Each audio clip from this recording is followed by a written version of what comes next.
2013 সালের ফেব্রুয়ারি মাস বাংলাদেশের রাজধানী ঢাকার শাহবাগ চত্বর সরকারের ইন্ধনে শুরু হয় গণজাগরণ মঞ্চ। ইমরান ইজ সরকার এবং লাকি আক্তারের মতো শাহবাগীদের নেতৃত্বে এই আন্দোলন যখন দেশের মূলধারার গণমাধ্যমের প্রধান শিরোনাম, ঠিক তখনই একটি পত্রিকা সম্পূর্ণ ভিন্ন একটি চিত্র তুলে ধরেছিল। বেশিরভাগ বিরোধী দল যখন রাজনৈতিকভাবে নীরব, তখন দৈনিক আমার দেশ এবং তার সম্পাদক মাহমুদুর রহমান প্রকাশ করেছিলেন এক আলোড়ন সৃষ্টিকারী শিরোনাম, শাহবাগে ফেসিবাদের পদধ্বনি। এই একটি শিরোনামই দেশের রাজনৈতিক বিতর্কের মোড় ঘুরিয়ে দিয়েছিল। সেই উত্তাল সময়ে দৈনিক আমার দেশ পত্রিকা শাহবাগ আন্দোলনের বিরুদ্ধে একটি শক্তিশালী অবস্থান নেয়। তারা একের পর এক প্রতিবেদন প্রকাশ করে, যেখানে আন্দোলনের উদ্দেশ্য এবং অর্থায়ন নিয়ে প্রশ্ন তোলা হয়। তাদের প্রতিবেদনে দাবি করা হয় এই আন্দোলন স্বাভাবিক ছিল না, বরং এর পেছনে নির্দিষ্ট মহলের ইন্ধন ছিল।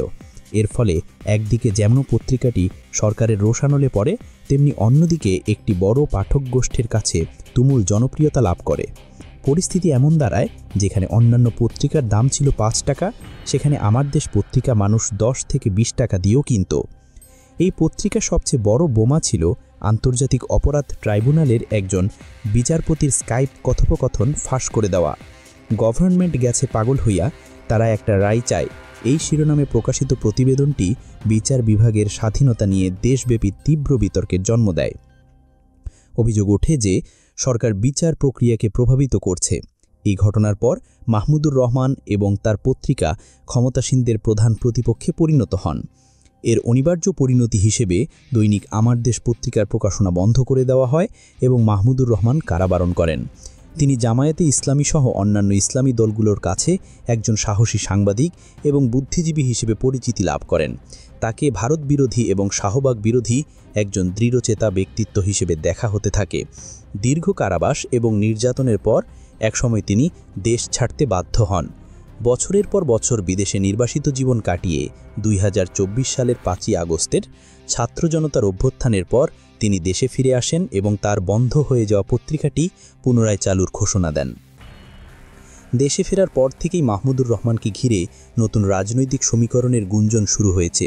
শোনা যাচ্ছে জামায়াত, চরমোনাই পীরের দল এবং হেফাজত সহ অন্যান্য ইসলামী দলগুলোকে নিয়ে একটি বৃহত্তর ইসলামী জোট গঠনের পেছনে তিনি গুরুত্বপূর্ণ ভূমিকা পালন করছেন।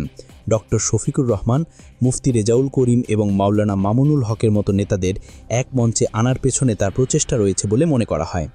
সবচেয়ে বড় আলোচনাটি হলো, এই জোট যদি ভবিষ্যতে ক্ষমতায় আসে, তবে দেশের পরবর্তী রাষ্ট্রপতি হিসেবে মাহমুদুর রহমানকে দেখা যেতে পারে। সামাজিক যোগাযোগ মাধ্যমে তার সমর্থকরা এই দাবিটি জোরালোভাবে তুলে ধরছেন। কেন তাকে রাষ্ট্রপতি পদের জন্য যোগ্য মনে করা হচ্ছে? সমর্থকরা তার অতীত কর্মকাণ্ডের দিকে ইঙ্গিত করছেন। 2001 সালে বিএনপি জামায়াত জোট সরকারের আমলে তিনি জাতীয় নিবিশ বোর্ডের চেয়ারম্যান হিসেবে দায়িত্ব পালন করেছিলেন। তার উদ্ভাবিত 5S তত্ত্বের মাধ্যমে তিনি বাংলাদেশে বৈদেশিক বিনিয়োগের প্রবাহ ব্যাপকভাবে বৃদ্ধি করেছিলেন। জাতিসংঘের রিপোর্ট অনুযায়ী তার সময় বাংলাদেশে বৈদেশিক বিনিয়োগ $52 মিলিয়ন থেকে বেড়ে $460 মিলিয়ন উন্নীত হয়েছিল, যা দক্ষিণ এশিয়ায় ঈর্ষণীয় সাফল্য। 2004 সালের 21 আগস্টের গ্রেনেড হামলার পর দেশের রাজনৈতিক অস্থিরতার প্রতিবাদে তিনি পদত্যাগপত্র জমা দিয়েছিলেন, যদিও তৎকালীন প্রধানমন্ত্রী খালেদা জিয়া তার অসামান্য সাফল্যের কারণে সেই পদত্যাগপত্র গ্রহণ করেননি। মাহমুদুর রহমানের ব্যক্তিগত জীবনও বেশ বর্ণাঢ্য।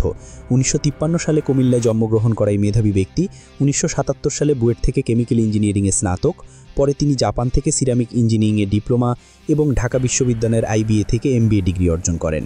কর্মজীবনের শুরুতে তিনি ব্রিটিশ অক্সিজেন কোম্পানিতে কাজ করেন এবং পরে 1999 সালে দেশের অন্যতম সেরা সিরামিক কোম্পানি আর্টিজান সিরামিক্স প্রতিষ্ঠা করেন। 2013 সালের রাজনৈতিক হয়রানির কারণে সৃষ্ট আর্থিক চাপে তিনি তার প্রিয় প্রতিষ্ঠানটি বিক্রি করে দিতে বাধ্য হন।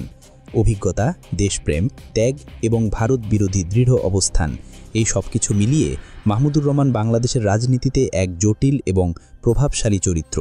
তার সমর্থকরা তাকে একজন কিংবদন্তি হিসেবে দেখেন, যিনি দেশের জন্য অসামান্য অবদান রাখতে পারেন।